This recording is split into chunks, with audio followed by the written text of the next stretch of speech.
In the early hours of the morning, a gang was on the move. Across towns and cities in England, Wales and Scotland, they smashed into shops, petrol stations and post offices, ripping ATMs straight out of walls and vanishing into the darkness in powerful stolen cars. They didn't wear masks, they didn't carry guns, but their methods were fast, violent and well planned. Over 19 months, they hit 17 places and stole more than £600,000 in cash. They left behind over £1 million in damage, broken buildings, frightened workers, and whole communities left without access to money. At first, it looked like the gang was untouchable. They used fake number plates, burner phones, and destroyed their getaway vehicles to cover their tracks. But in January 2022, detectives got their first real lead. A strange road trip to Scotland, a burnt-out Audi RS4, and some clues left behind. From that moment, the police began to close in. This is the true story of one of the UK's most organised and dangerous ATM robbery gangs, and how a single mistake helped bring their whole operation crashing down. It started with a small break-in. March 2021 in the town of Loughborough. A quiet night, just after midnight, a stolen van pulled up outside a shop. Within minutes, the doors were smashed in and an ATM was attacked. Only £600 was taken, but it was just the beginning. From there, things moved fast. Over the next year and a half, the gang launched more than a dozen raids across the UK. They didn't care if it was a busy city or a small village. If there was an ATM, they saw a target. Each job followed one of two methods. If the machine was inside a building, like a post office or shop, they would smash through doors using a stolen vehicle. Once inside, they drilled open the machine and emptied the cash boxes. If the ATM stood outside, they had another tactic. They would strap it to a stolen van and rip it from the ground like a tree, before fleeing with it and breaking it open somewhere else. No matter the approach, they were always fast. In and out in minutes. No time wasted. They used strong cars like Audi RS4s to get away, often stolen weeks earlier and fitted with false number plates. Once a job was done, the vehicles were burned or dumped to hide evidence. By the summer of 2021, the gang's activity stretched across England and Scotland. In Caronshaw, they stole £120,000 in a single hit. In Peterborough, they took more than £93,000. Other towns followed: Bowness, Ayr, Motherwell, Wolverhampton, Southampton. One by one, cash machines were pulled from walls or broken open with power tools. CCTV from one attack showed two men, faces uncovered, jumping from a van and sprinting toward an ATM. They were calm, focused, and clearly experienced. Another video taken in Scotland showed a dark vehicle crashing through a shop front, followed by hooded figures rushing inside with crowbars and drills. Police forces were alarmed. This wasn't a group of kids smashing windows for fun. This was a skilled, organised team, and they were getting bolder with every job. The damage added up fast. Beyond the stolen cash, more than £600,000, there was over £1 million in smashed doors, broken machines, and ruined businesses. Some shops had to close for weeks. Petrol stations and post offices were forced to shut their doors, leaving locals without key services. The gang had become a major threat. But for now, they were still one step ahead. From the outside, it looked like madness. Vans crashing into buildings, glass exploding, cash machines ripped from the floor. But behind the noise and destruction, everything was carefully planned. This gang didn't act on impulse. They prepared every job down to the smallest detail. Each raid started with the right tools. First, they'd steal a van, strong, heavy, and quick. Then, they'd steal high-powered cars like Audi RS4s or BMWs, vehicles that could outrun police if needed. These cars were fitted with false number plates to avoid detection. If the car had a GPS tracker, the gang used signal jammers to block it. Before hitting a location, they would do their homework. They scoped out shops, petrol stations and post offices, watching when staff locked up, when deliveries arrived, and when the streets were quiet. Once they knew the best time to strike, usually between midnight and dawn, they got ready. The team kept their gear simple but effective: crowbars, power drills, sledgehammers, and long steel chains.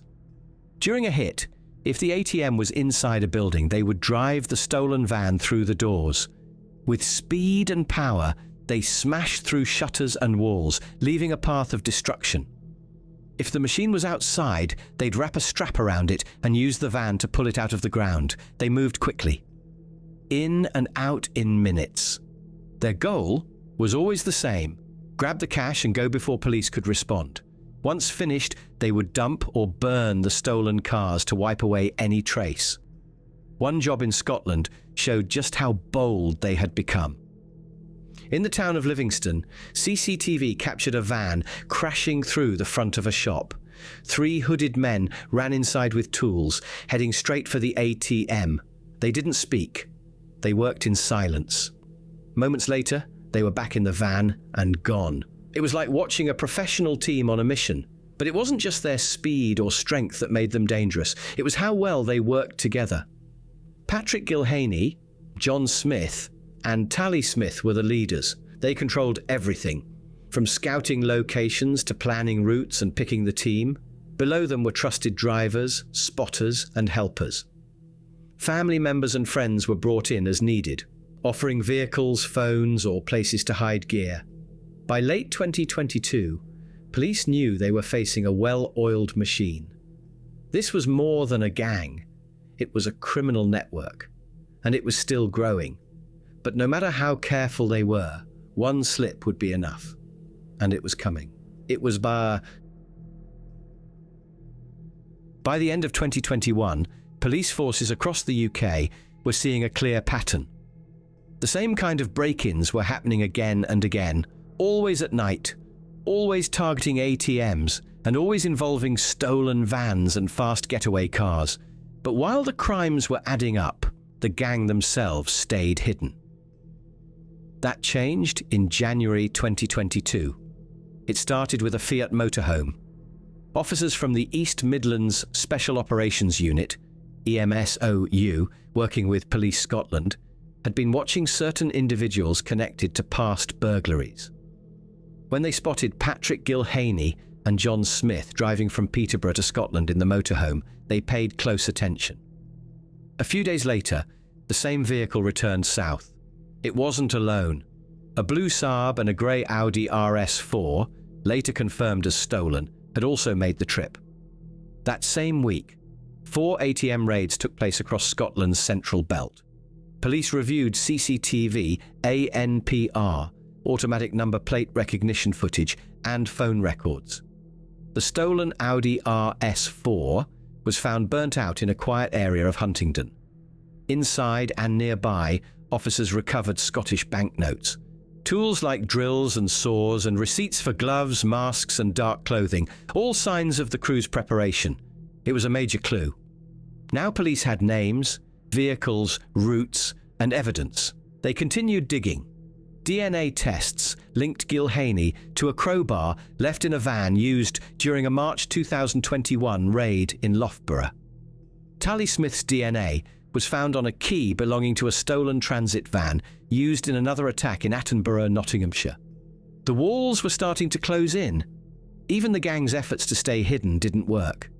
They had been using burner phones, cheap, unregistered mobiles, to avoid being tracked. But through patient surveillance and technical work, police were able to piece together who was calling who and where they were going. It became clear that this was no loose group of criminals. This was a tightly run, organised network. Gilhaney, Smith, and Smith, Tarley, not related to John, were the leaders. The rest, drivers, helpers, family members, were brought in when needed. The gang was clever, but the police were patient, and now they were ready to strike. By autumn 2022, police were ready. After months of planning and surveillance, the East Midlands Special Operations Unit had gathered enough evidence to act. They knew who the key players were. They had tracked vehicles, mapped journeys, connected phone records, and found physical evidence. The next move had to be fast, well-timed, and hard-hitting. The opportunity came in November. Across the country, hundreds of officers from 7 different police forces prepared to strike. In one of the largest coordinated operations of the year, multiple warrants were executed at the same time. Doors were smashed open, suspects were pulled from their beds, and the pieces of the gang's puzzle started falling into place. At several properties, police found stolen high-powered vehicles, car parts, and motorhomes. Over £30,000 in cash was recovered, along with 2 imitation firearms. But more importantly, officers uncovered the tools that made this operation work. Signal jammers, drills, grinders, heavy-duty straps, and dark clothing. These weren't just signs of criminal activity. They were the exact tools used in the raids. Among those arrested were the gang's ringleaders, Patrick Gilhaney, John Smith, and Tally Smith. Alongside them were Alfie Boswell and William Boswell, trusted helpers with deep involvement. Gordon McPhee, based in Scotland, had been helping arrange the northern attacks. He too was taken into custody. Each arrest brought more evidence. Phone records showed who had been in contact before each raid. Surveillance logs confirmed movements. DNA linked suspects to stolen vans and crowbars. Police also discovered receipts for masks, gloves, and other gear used during the crimes. One by one, the suspects were charged. Some pleaded guilty early. Others held out and went to trial. But the evidence was strong and the message was clear: the gang's run was over. What had once looked like a crew of unstoppable criminals now looked like a broken network. Their biggest mistake wasn't the crimes themselves. It was underestimating how far police were willing to go to bring them down. By May 2024, the case had reached its final stage. Inside Leicester Crown Court, the main players behind one of the UK's most widespread ATM theft operations stood to hear their fate. The courtroom was packed. Reporters, police, and victims gathered as the judge addressed a gang responsible for more than £600,000 in stolen cash and over £1 million in damage. The charges were serious: conspiracy to commit burglary, conspiracy to steal, and assisting an offender. The evidence was overwhelming. DNA on tools, CCTV footage, phone records, burner phones, and more. Some defendants had admitted guilt early. Others were found guilty at trial, but the outcome was the same. Justice was finally served. Patrick Gilhaney, seen by police as the top organizer, was sentenced to 7 years and 6 months. John Smith, equally involved in planning and executing the raids, received the same sentence. Tally Smith, another key coordinator, was jailed for 6 years and 8 months. All 3 had helped keep the operation running smoothly and profitably over nearly 2 years. Their close associates faced their own penalties. Alfie Boswell was sentenced to 5 years for conspiracy to steal and helping the group avoid arrest. William Boswell, younger but still deeply involved, received 3 years. Gordon McPhee, the gang's main contact in Scotland, got 6 years after being found guilty in court. 4 others, Sarah Haynes, Victoria Smith, Rosie McAllister, and Francis Gilhaney, were handed suspended 12-month sentences for assisting offenders. They hadn't joined the raids, but they had helped hide vehicles, pass on messages, or clean up evidence after attacks. In total, the gang received nearly 30 years of prison time. The judge didn't hold back. He called their crimes serious and organized, adding that the gang had attacked the very heart of communities. Many victims were small business owners, left without cash machines and sometimes unable to reopen their shops for weeks.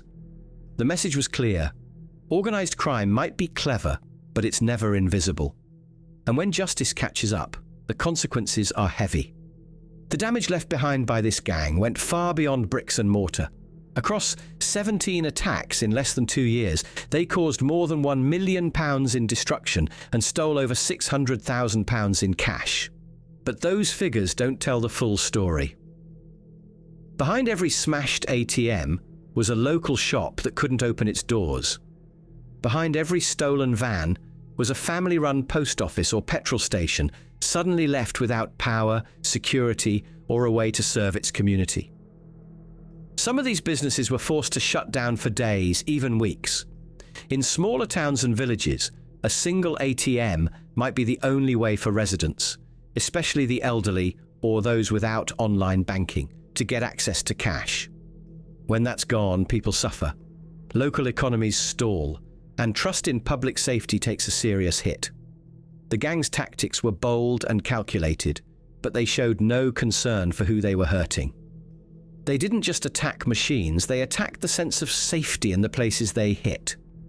Some victims reported hearing the crashes in the middle of the night, left afraid in their own homes.